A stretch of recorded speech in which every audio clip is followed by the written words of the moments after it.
Oh wow. Film. Foreign What country film. comes to mind? France, maybe? Or Japan? No. I'm Foreign gonna film, guess- I think...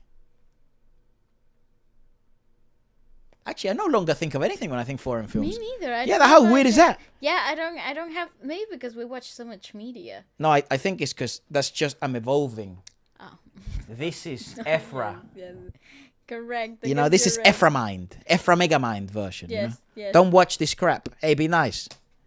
You didn't say India. Actually, mods, off with his fucking head. Well, Even though India has multiple film industries, has been making movies since film was invented, and also makes the most films annually in the entire world. It's true. So when I say yeah, I'm there's not an gonna Indian- lie.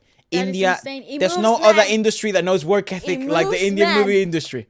Bollywood movie called Awaara, and it's one of the most popular and successful films Raj ever Kapoor, made. baby. Kapoor My in question is- Awaara. Which, ironically enough, the Kapoor surname continues Have you even heard to of it? dominate the movie industry. Awaara was a black and white film from 1951 Stunning that imagery, was though. so Look at that. popular that I'm actually kind of afraid I'm gonna undersell how big it was. Awaara was the third film by a director called Raj Isn't it Kapoor. pronounced Avara? I think Avara, it right? was. I think And he it was also Awaara. acted in it, and not just like as some little cameo. He's the main star. It's a movie about his character. It sold like 100 million tickets in the Soviet Union. Sold like another That is a funny place to 100 sell million okay. tickets in China, and it was extremely popular in the Middle East and across Europe and Africa. Like, they've remade Awaara 6 times in Turkey. This footage is from the 1964 one. It was at the point where, like, you know Chairman Mao, like Mao Se-sung? He's on record as saying Awaara was his favorite film of all time. Nice. But he died before the Mario movie could come out, so who can say? That's crazy, isn't how it? is that- In a okay. time where studios are increasingly trying to market themselves to a Chinese audience, to the extent that they'll be literally racist, one of the most successful Chinese the films fuck? of all time is Indian? And I know what you're thinking, 1951, that's so long ago. Does anyone today even care about it? Well, Yes. excuse me, Yes, it is. Mr. Man. Yes, and I can prove it. There's this director called Zhe Jiangke. He's an internationally well-respected filmmaker from China. And you know he's a big deal because he's won awards.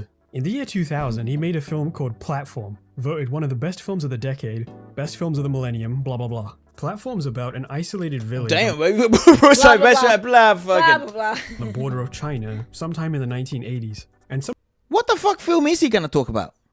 Yeah, Awaara. Oh, And okay. the it's impact that usually it's had what's in, not spoken that says more the about us. And worldwide Awaara market. manages to capture that in the way it shoots faces in close-up.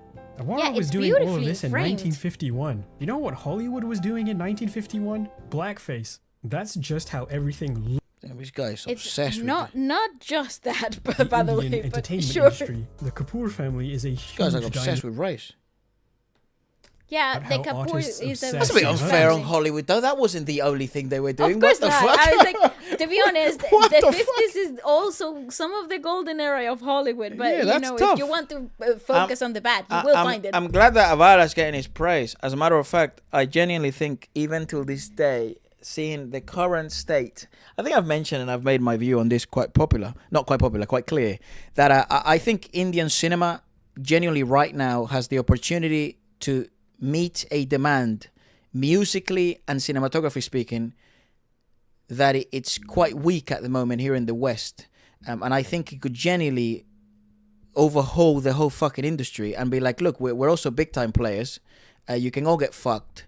And then you start to all of a sudden start seeing movies that have musicals in them or dance numbers.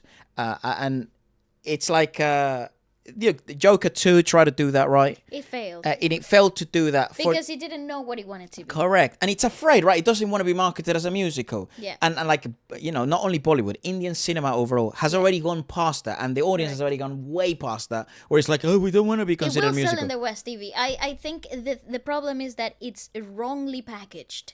I think Because- it would, mate. But Evie, I think it would. definitely sell in the West, and I think is just how you're selling it, is how you're packaging it. Because I think, bro, look at Wicked. There have been so many attempts in the past couple of years with you know, The Color Purple and freaking Mean Girls 2, which were not marketed as musicals. What a confusion for people. So much confusion. If you're buying tickets and all you have is like, you didn't know you were sitting into a musical and suddenly Willy Wonka is a freaking musical. You know, like Yeah, they so the have audience- been trying, so the but au- so the they just audience don't is know how to confused. package it. And I think the way you do this, I mean, I've been thinking about this, and I'm still sort of formulating my argument, because obviously it seems people, I mean, obviously listen to what we say. So I don't want to put out my argument when I think it's still uncooked. But I think the premise would be something along the lines of, I think you tell very good stories. There are movies that have done this quite well in India, and ironically enough, they're not the most commercially successful ones. But like Dangal, well, I guess Dangal is one of the most commercially Very successful ones. commercial. But Dangal is one of the examples of that. I think you can tell quite compelling stories. Yes, maybe you sacrifice some of the, most big dance numbers, and you slowly start introducing them to the Western audience. But I think you can tell compelling stories like Dangal. I think you can tell compelling stories like what would be Bajrangi Bhaijaan, where it makes sense to have specific music numbers.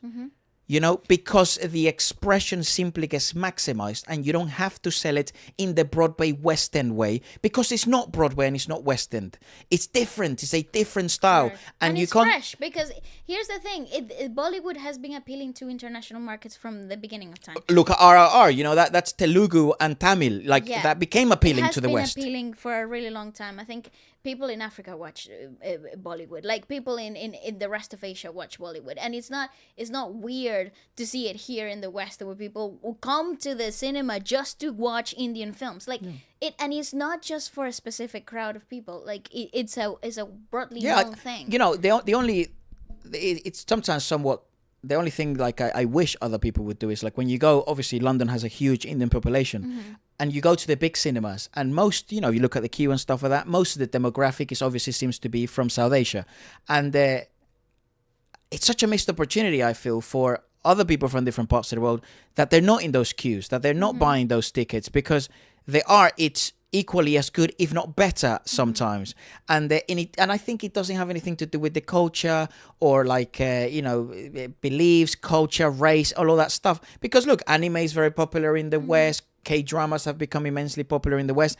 I think, in some movies you might have to adapt specific things to appeal to specific markets. But I genuinely think if you keep it raw, just depending on how the quality of the story, the storytelling, the way you approach the music score and the musical storytelling of it, and the directing and script writing, you do have specific ones that can become a driving force for it, like RRR did.